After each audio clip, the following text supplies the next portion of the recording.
आज हम एक थ्योरम पढ़ेंगे। थ्योरम क्या कहता है कि every convergent sequence is bounded.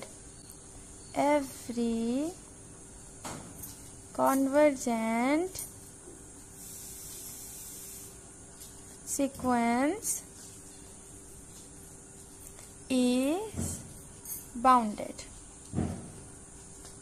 ये है हमारा थ्योरम, इसको हमें भी प्रूव करना है। Proof, let's prove this theorem that every convergent sequence is bounded. Low so let's prove. देखो, कोई एक सीक्वेंस कन्वर्जेंट होने के लिए क्या होना पड़ता है, क्या होना पड़ता है, the sequence Sn, let Sn, ठीक है, जो कि एक कन्वर्जेंट सीक्वेंस है। Let the sequence Sn converges to L एक रियल नंबर, ठीक है। तो जो Sn है उसका एक लिमिट क्या है, उसका एक लिमिट L है, ठीक है। Sn converges to the limit L। Now अगर Sn converges to L, इसका मतलब क्या है, so given epsilon greater than 0 there exists a positive integer m such that Sn minus L modulus can be made less than epsilon for every n greater than equal to m। लिखते हैं। सो इसका मतलब क्या है कि Sn converges to L, यानी L is the limit of sequence Sn, इसका मतलब है। सो given epsilon greater than 0 there exists a positive integer m such that Sn minus L modulus can be made less than epsilon for every n greater than equal to m, ठीक है। और जब Sn minus L, the difference between Sn minus L is a negative term, अगर Sn is smaller than L तो ये negative term हो जाएगा, और नेगेटिव टर्म का मॉडुलस क्या होता है, minus up Sn minus L, है ना। और अगर Sn is greater than L, अगर ये difference between Sn minus L is a positive integer, positive term, then हम क्या करेंगे कि Sn माइनस L का मॉडुलस क्या हो जाता है, Sn माइनस L वो खुद ही, है ना। तो Sn minus L modulus is smaller than epsilon, यानी कि Sn minus L, the difference between Sn minus L जो भी हो, नेगेटिव हो या फिर पॉजिटिव हो, वो ऑलवेज एप्सिलॉन से क्या होगा, छोटा होगा। तो हमें इससे ये कंक्लूजन मिलता है कि अभी हम इसको, this implies that Sn minus L is greater than minus epsilon, है ना। और इसको मैं क्या लिख सकती हूँ, इसको मैं लिख सकती हूँ कि Sn is greater than L minus epsilon, और इसको, ठीक है, इसमें मैं क्या लिख सकती हूँ कि Sn is smaller then L plus epsilon, ठीक है। अगर मैं इन दोनों को कंबाइन करके लिखूं तो मैं लिखूंगी कि Sn is greater than L minus epsilon and Sn is smaller than L plus epsilon, यानी Sn lies in the epsilon neighborhood of L, limit point of the sequence Sn, ठीक है। तो मैं ये लिख सकती हूँ, है ना, for every n greater than equal to m, है ना। तो नाउ अगर मैं नंबर लाइन में रिप्रेजेंट करूं सारे के सारे टर्म्स Sn सीक्वेंस के, तो अगर यहाँ है मेरा S1, S2, S3 and so on up to Sm, ठीक है, Sm plus 1, Sm plus 2, Sn, ठीक है। अगर यही कहीं है हमारा, यहाँ कहीं है L प्लस एप्सिलॉन, यहाँ है कहीं L, और यहाँ कहीं है L माइनस एप्सिलॉन, और यहाँ, ठीक है। तो ये डिक्रीजिंग ऑर्डर में है, और ये क्या है, this is the range of the sequence Sn, ठीक है। ये जो रेंज है इसमें लेट जो स्मॉल जी है, small G is the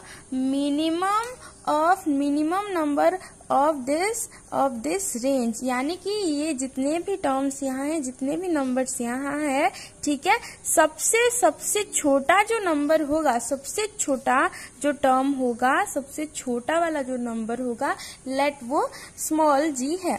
it is the minimum of S1 S2 up to Sm-1 Sm L minus epsilon, यहाँ से यहाँ तक, यानी कि जितने भी हमारे सीक्वेंस, जितने तक हमारे सीक्वेंस हैं, ठीक है, जितने तक हमारे सीक्वेंस हैं इस नंबर लाइन में, यहाँ सारे के सारे जो सीक्वेंस के टर्म्स हैं, ठीक है, और मतलब S1 S2 S3 Sm Sm+1 L plus epsilon L minus epsilon, ठीक है, सबसे मतलब सीक्वेंस के सारे टर्म्स और L प्लस एप्सिलॉन L और L माइनस एप्सिलॉन, ठीक है, इनमें से सबसे छोटा जो टर्म है, छोटा जो नंबर है, let it be G, small g, ठीक है.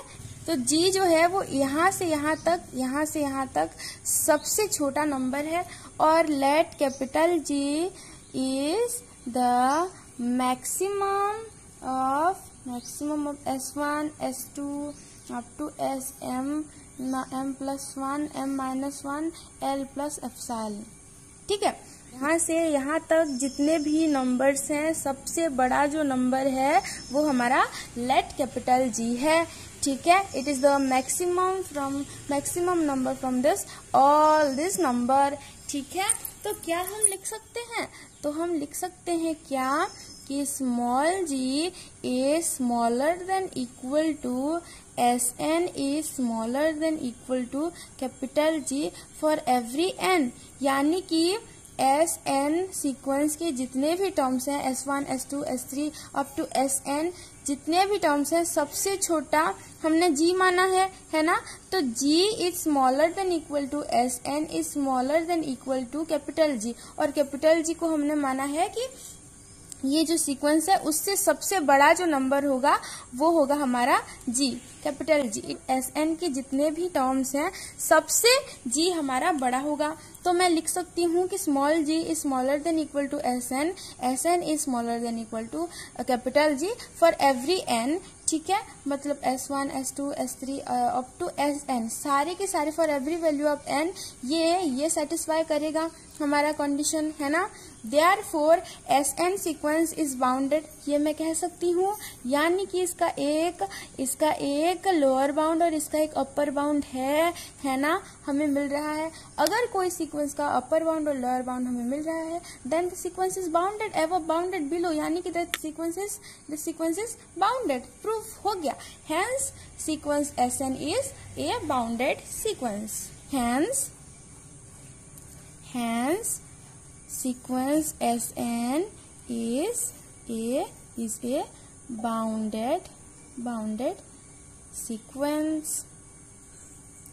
यानी कि every convergent sequence is bounded. जितने भी हमारे convergent sequence होंगे, convergent sequence का मतलब यानी कि given epsilon greater than 0, there exists a positive integer small m such that Sn minus L modulus can be made less than epsilon for every n greater than equal to m. ठीक है, मतलब कोई भी एक sequence अगर convergent होगा तो वो bounded जरूर होगा. ठीक है, हमने जो अभी थ्योरम पढ़ा कि every convergent sequence is bounded, क्या उसका कन्वर्स भी सच होगा, यानी कि every bounded sequence is convergent. देखो, every convergent sequence is bounded, ये हमने प्रूफ कर लिया, लेकिन क्या every bounded sequence is convergent? नहीं, ये हर वक्त सच नहीं होगा, लेकिन बाउंडेड सीक्वेंस कन्वर्जेंट हो भी सकता है और नहीं भी हो सकता है. एक एग्जांपल से हम समझते हैं कि the converse of the theorem that every convergent sequence is bounded may not be true. ठीक है, कैसे? If Sn is equal to -1 to the power n. ठीक है, तो हमारा फर्स्ट टर्म क्या होगा? -1. सेकेंड टर्म क्या होगा? 1. थर्ड टर्म क्या होगा? -1. फोर्थ टर्म क्या होगा 1। जब n का वैल्यू एक ऑड नंबर होगा तो हमारा Sn का वैल्यू -1 होगा, और जब हमारा n is equal to a odd number, a even number, then हमारा Sn का वैल्यू क्या होगा 1 हो रहा है। ठीक है, तो क्या हम लिख सकते हैं कि -1 is smaller than equal to Sn and Sn is smaller than equal to 1 for every n, यानी कि Sn सीक्वेंस के जितने भी टर्म्स हैं वो -1 से इक्वल है या फिर बड़े हैं, और Sn सीक्वेंस के जितने भी टर्म्स हैं वो 1 से क्या है, छोटे हैं या फिर इक्वल हैं। तो क्या हम लिख सकते हैं here hence Sn sequence is bounded, is a bounded sequence. Okay, लेकिन क्या ये जो Sn सीक्वेंस हमें गिवन है यहाँ ये कन्वर्जेंट है? चलो चेक कर लेते हैं कि if possible let limit n tends to infinity Sn is equal to L। let Sn sequence एक कॉन्वर्जेंट सीक्वेंस है और Sn का जो लिमिट है वो L है, Sn कॉन्वर्जेस टू लिमिट L। ठीक है, तो क्या हम लिख सकते हैं इससे कि यहाँ से हम लिख सकते हैं कि Sn minus L modulus a smaller than epsilon for every n greater than equal to m, यानी कि for every value of epsilon, every positive value of epsilon ये सेटिस्फाई करना जरूरी है, यानी given epsilon greater than 0 there exist a positive integer m such that Sn minus L modulus is smaller than epsilon, ये होना जरूरी है if Sn converges to L limit L एक रियल नंबर। ठीक है, तो एप्सिलॉन का एक वैल्यू लेके चेक करते हैं कि if epsilon is equal to 1।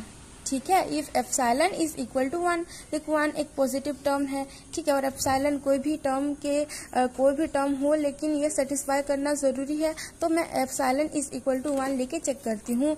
तो क्या होगा, Sn minus L modulus is smaller than 1 for every n greater than equal to m, ये होगा, है ना। तो क्या हम एक m का वैल्यू लेके चेक करें, तो क्या 2m जो होगा m से बड़ा होगा? हाँ। और क्या 2m प्लस 1 जो होगा वो m से बड़ा होगा? हाँ। और m से बड़ा जितने भी नंबर होंगे for every number greater than m Sn minus L should be smaller than 1, ये होना जरूरी है। तो क्या हम Sn की जगह 2m लेके ये होगा बोल के मान सकते हैं? हाँ, इफ Sn का वैल्यू 2m होगा then S2m minus L modulus is smaller than 1 and when n is equal to 2m plus 1 then S2m plus 1 minus L modulus is also smaller than 1, ये हो सकता है ना। तो हम लिखेंगे, अगर इसको हम लिख सकते हैं कि if n is equal to 2m then S2m minus L modulus is smaller than 1 for n is equal to 2m, है ना। और S2m plus 1 minus L modulus is smaller than 1 if n is equal to 2m plus 1। ठीक है, यानी 2m जो number है ये एक इवन नंबर है, यानी कि S2m क्या होगा, S2m इज इक्वल टू 1 और S2m प्लस 1 का वैल्यू कितना होगा, -1 होगा, क्योंकि 2m plus 1 is a odd number, है ना। तो S2m का वैल्यू होगा 1 और S2m प्लस 1 का वैल्यू होगा -1। तो क्या मैं यहाँ पुट कर सकती हूँ?